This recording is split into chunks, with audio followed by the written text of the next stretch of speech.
Hello and welcome to another episode of Driving with the Guru. This is your host, Ricky Symbian Guru, and today, this is the first and probably only time you'll ever see me wearing black, and that's because it is my new Stavros t-shirt. Stavros is the genius of position art, and recently I got a cool package from him that included this t-shirt, complete with Stavros' portrait on it, and he even did some position art for Symbian Guru. How cool is this? I don't really know what else to say. It's just freaking cool. So apparently he was in it looks like a neighborhood and a little bit of countryside, and he went ahead and drew out the Symbian Guru logo, which is really, truly just the coolest thing I've ever seen in my life. So I really wish he would have videoed himself drawing this, because I'd like to see that. But other than that, this is awesome. So thank you, Stavros. And as you guys know, we're huge fans of Stavros over at Symbian Guru. And we are working to get another little surprise working with Stavros. So stay tuned for that. Anyways, just wanted to really show off my picture because I'm really proud of it and I'm really excited. Permanent place on my desk. So anyways, lots of cool stuff going on. Had the most amazing weekend you'll ever hear in your life. If I had had a video camera crew with me the whole time, you still would not believe any of it happened. So long story short, my N95 completely saved the day more times than I could even imagine. So look forward in the next couple days to post on that. I'm still writing it out. It is that much that this phone did. I'm so amazed. So anyways, I did want to do a little bit more on the Sony Ericsson W960i, which I kind of showed you last time. And before I went on a trip this weekend, by the way.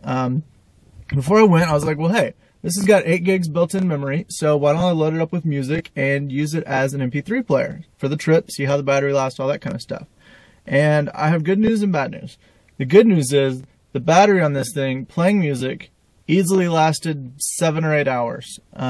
We turned it off a couple times, so I'm not real sure exactly, but easily. And it's still got, a little bit left. I haven't charged it or anything, I promise. So that's cool. The bad thing is, with 8 gigs of memory, it took me 16.5 hours to put 7 gigs of music on this thing.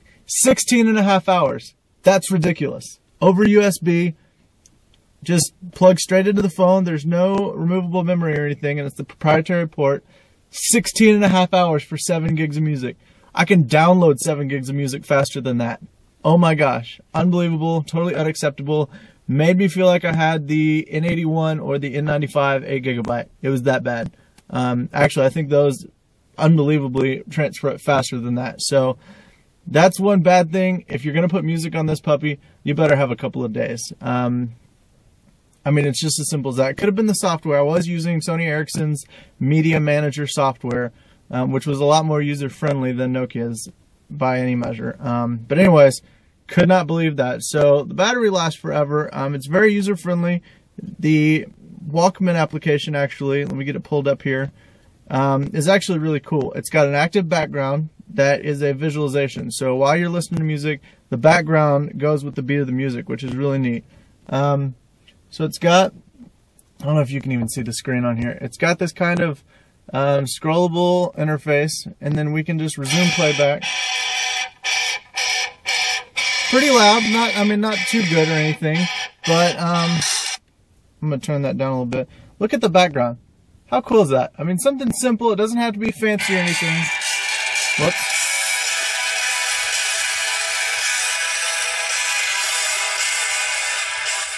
Try to turn that down a little bit.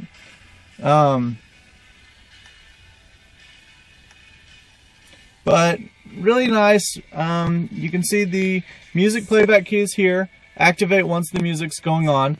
And it's just got a nice, fun interface. You can add stars over here. You can also set the mood of the music, which is something I like. Right on the device, you tap it, you get a little drop down of 4 or 5 different moods. And then you can create playlists based on that, which is really kind of fancy. I did not like, however, there's no support for genres. So if you're like me and you like to just listen to all of your country music, you're kind of SOL with the W960i. So more to come on this. I'm still, testing it out as much as I can, but that was just a couple of things that I wanted to point out.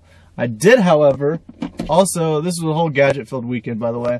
I had a chance to play with the Nokia N810 internet tablet, the GPS system, and didn't expect this at all, the 7-day trial for the GPS navigation was activated. So I was able to use it for GPS, actual GPS usage. So we're going to do a little bit of that now so that I can show you kind of what it's about.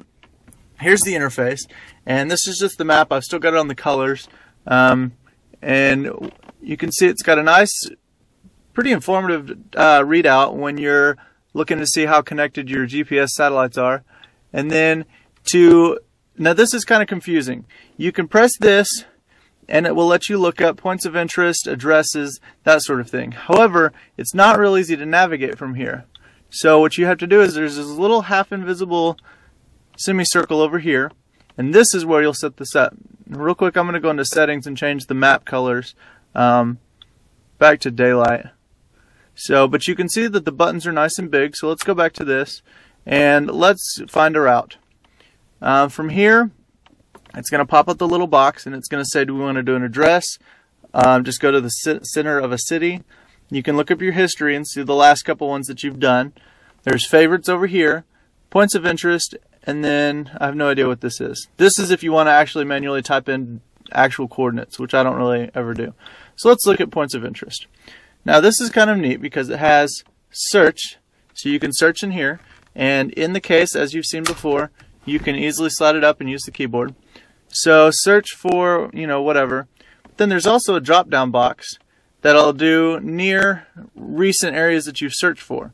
For instance, I was in Galveston this weekend, so I could search and say near Galveston, and it would show me the ones there. Down here below is the different types of points of interest.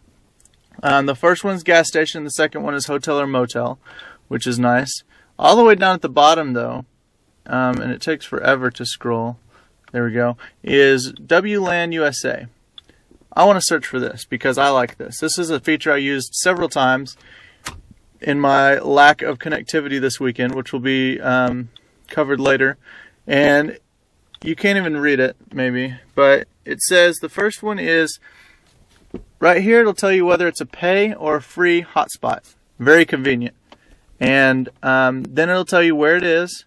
FedEx Kinko's is a pay one, and then it'll tell you how far it is, 1 mile. So let's actually, let's go to there. So you can click on that. The only complaint I have is it doesn't show very many here, and you can't really expand this or anything. So we've got too big of buttons down here. We've got all this extra space up here that we don't need, and that could be optimized. Now this is going to tell me to drive closer to a road on the map. Okay. Hopefully I'm not blocking anything. Okay. So this is the interface of the mapping system. This tells you where you're going to turn next, and this gives you a little bit of a hint for the future. Along the bottom here, you can change the compass and the direction that the map is showing. This tells you your GPS and gives you a shortcut straight to the GPS so you can see your connection level. This is the settings button. In here, you can pull up your settings. You can change the guidance volume. You can change the routing mode. You can go fastest or shortest, 2D or 3D. You can change the map colors, and you can turn traffic information on or off.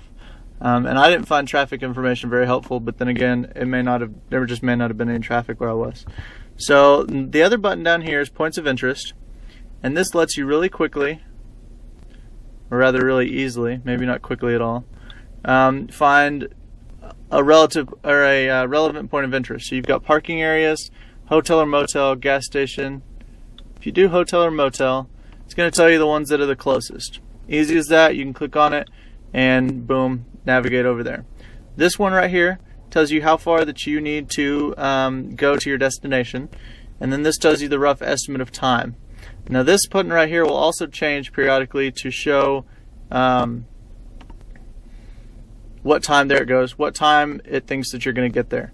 So that's the navigation on the GPS of the Nokia N810, and that is going to conclude today's episode of Driving with the Guru. I hope you've enjoyed it. I'm sorry if you got your a little upset stomach with the driving and spinning around and all that kind of stuff.